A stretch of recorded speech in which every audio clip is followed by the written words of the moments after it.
এই আজকে আমরা একটি পদার্থবিজ্ঞানের মজার একটি জিনিস দেখতে যাচ্ছি, যেখানে আমরা জানি গতিশক্তি কাইনেটি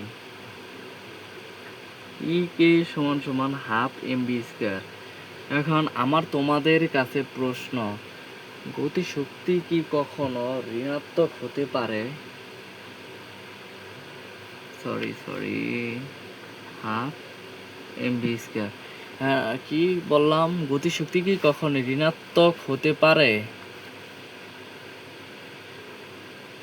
এখন কে কি বলবা তা জানি না, কিন্তু আমার মতে ঋণাত্মক হতে পারে না। কেন পারে না সেটা আজকে জানার চেষ্টা করব। আমরা জানি বস্তুর ভর সর্বদা ধনাত্মক হয়। কারণ কি? কারণ বস্তুর ভর মানে কি? মোট পদার্থের পরিমাণ। বস্তুর ভর মানে কি? মোট পদার্থের পরিমাণ। ভর ধনাত্মক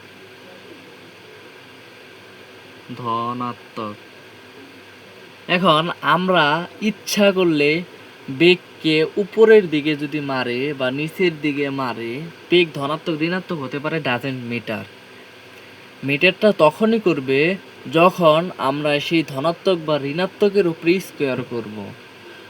আমি কি বলছিলাম? কোনো ঋণাত্মকের উপরে যদি স্কোয়ার করি ধনাত্মক হবে, বা কোনো ধনাত্মকের উপরে যদি স্কোয়ার করি তাহলেও ধনাত্মক হবে। সেহেতু আমরা বলতে পারি যে বেগ ঋণাত্মক হলেও গতিশক্তি ঋণাত্মক হবে না।